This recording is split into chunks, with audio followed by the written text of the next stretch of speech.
Assalamualaikum warahmatullahi wabarakatuh. Pada video ini, saya akan memaparkan pemahaman saya tentang topik Merdeka Belajar yang diakses dari platform Merdeka Mengajar pada fitur pelatihan mandiri.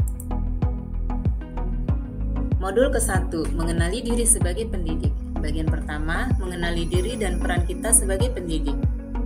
Sebagai pendidik, guru perlu terus belajar agar bisa mengantarkan murid-murid untuk berdaya dan menjadi manusia merdeka. Menurut Ki Hajar Dewantara, manusia merdeka adalah manusia yang hidupnya berdasarkan pada kekuatan sendiri, baik lahir maupun batin. Sebagai pendidik, guru harus dapat menuntun murid agar dapat menemukan kekuatan yang dia miliki dan menumbuhkan kekuatan tersebut. Bagian kedua, apa peran saya sebagai guru? Guru merupakan pembentuk masa depan. Apa yang guru sampaikan pada murid akan berkontribusi pada kecakapan hidup anak saat dewasa. Ki Hajar Dewantara mengemukakan bahwa mendidik anak sama dengan mendidik rakyat. Kehidupan kita saat ini adalah buah dari pendidikan yang kita terima. Bagian ketiga, ingin menjadi guru seperti apa saya? Murid seringkali terinspirasi dari bapak ibu gurunya. Sebagai guru, tentu kita ingin memberi pengaruh yang baik di masa depan murid. Murid akan selalu mengingat guru yang pernah memberi nasihat, guru yang selalu bertutur kata lembut, guru yang selalu menyimak pendapat kita, guru yang selalu menyemangati, guru yang memberi tugas dan membuat anak menemukan kemampuan tersembunyi dalam diri, serta guru yang memberi pengalaman belajar yang menyenangkan.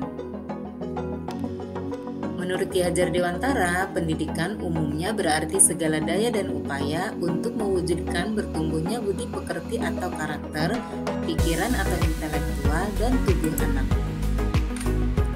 Modul kedua, mendidik dan mengajar. Bagian pertama, mendidik menyeluruh. Mendidik adalah menuntun segala kodrat yang ada pada murid agar mereka dapat mencapai keselamatan dan kebahagiaan.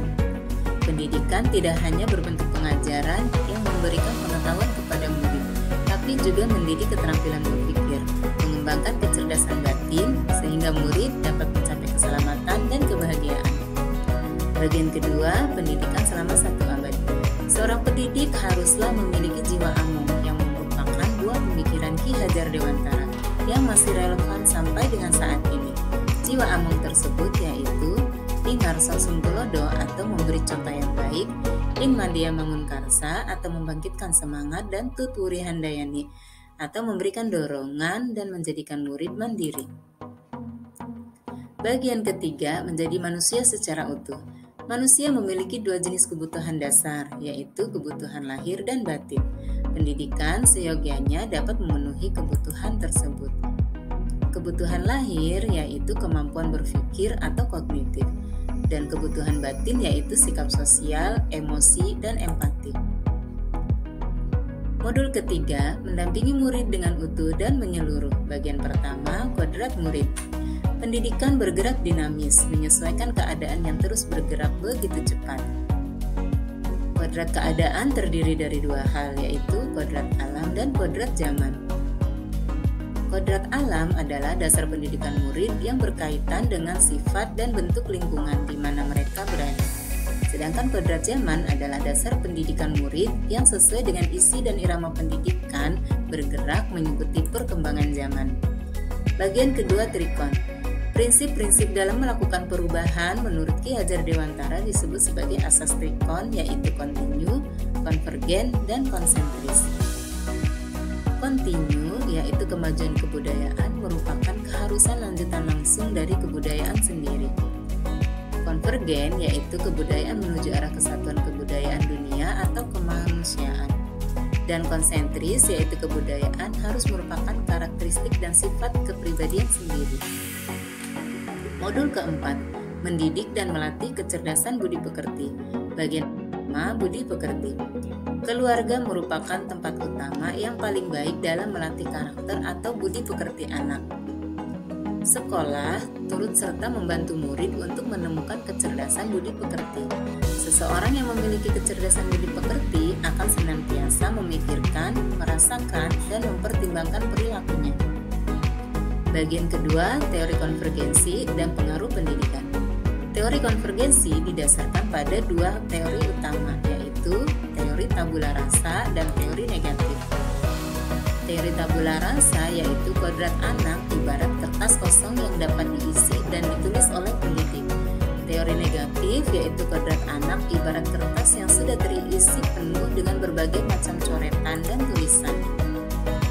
Ki Hajar Dewantara menggabungkan kedua teori tersebut yang dinamakan dengan teori konvergensi, yaitu kodrat manusia sebagai suatu kertas yang sudah terisi dengan tulisan-tulisan yang samar dan belum jelas arti dan maksudnya. Tugas pendidik adalah membantu memperjelas tulisan samar tersebut dengan tuntunan terbaik. Teori konvergensi membagi budi pekerti menjadi dua bagian, yaitu bagian biologis dan bagian intelligible. Bagian biologis meliputi rasa takut, rasa malu, rasa kecewa, rasa iri, rasa egois, rasa berani, dan segala perasaan jiwa manusia. Sedangkan bagian intelligible meliputi kecakapan dan keterampilan pikiran, kemampuan menyerap pengetahuan.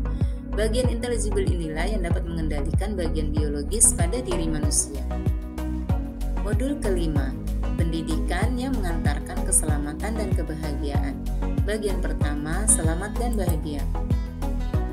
Fungsi pendidikan adalah mengantarkan murid agar siap hidup dan memberikan kepercayaan kepada murid bahwa di masa depan mereka akan mampu mengisi zamannya demi mencapai keselamatan dan kebahagiaan. Fungsi pendidikan akan berjalan jika kita memahami hal-hal berikut. 1. Setiap murid memiliki kodrat kekuatan atau potensi yang berbeda. Kedua, pendidikan hanyalah sebagai tuntunan. Ketiga, mendidik adalah menuntun murid untuk selamat dan bahagia. Keempat, pendidik tidak dapat berkehendak atas kodrat kekuatan atau potensi murid. Kelima, pendidik dapat memberikan daya upaya maksimal untuk mengembangkan akal budi pekerti murid. Dan keenam, pendidik membantu mengantarkan murid untuk merdeka atas dirinya sendiri untuk kehidupan dan penghidupannya, memelihara dan menjaga bangsa dan alamnya. Bagian kedua, sistem Among. Ki Hajar Dewantara mengenalkan sistem Among sebagai metode pendidikan yang menekankan proses pembelajaran. Bagian ketiga, Merdeka Belajar Abad 21. Tuntutan pembelajaran abad 21 yaitu menjadi pembelajar sepanjang hayat dan membangun konteks diri serta identitas suatu bangsa. Ki Hajar Dewantara mengemukakan tugas pendidik adalah mengembangkan seluruh potensi yang dimiliki murid, yaitu kecerdasan rasa, karsa, cipta, dan karya agar menjadi manusia seutuhnya. Kompetensi yang dibutuhkan untuk menghadapi tantangan abad 21 yaitu kompetensi literasi dan kompetensi murid menjadi mandiri. Bagian keempat, membimbing murid memperbaiki bangsa. Prinsip-prinsip yang harus menjadi pegangan pendidik yang berpihak pada murid, yaitu mendorong murid untuk mengembangkan keterampilan kerjasama dan gotong royong membantu murid lain yang mengalami kesulitan belajar. Kedua, membimbing murid untuk menemukan kesadaran bahwa gotong royong atau kerjasama penting dan bermanfaat secara tidak langsung menanamkan, melestarikan, dan memperbaiki budaya bangsa Indonesia. Bagian kelima, peran keluarga, sekolah, dan masyarakat. Ketiga elemen ini menurut Ki Hajar Dewantara disebut dengan trisentra pendidikan yang meliputi alam keluarga, alam perguruan, dan alam pergerakan pemuda. Alam keluarga adalah anak mendapat pendidikan budi pekerti dan pendidikan sosial. Sedangkan pada alam perguruan atau satuan pendidikan merupakan wadah yang memfasilitasi pengembangan intelektual murid serta menuntun murid untuk menemukan wawasan ilmu pengetahuan yang lebih luas. Alam pergerakan pemuda atau masyarakat merupakan wadah yang memfasilitasi murid untuk mengaktualisasikan dirinya dan mengembangkan watak. Nah, demikianlah paparan tentang Merdeka Belajar. Terima kasih. Wassalamualaikum warahmatullahi wabarakatuh.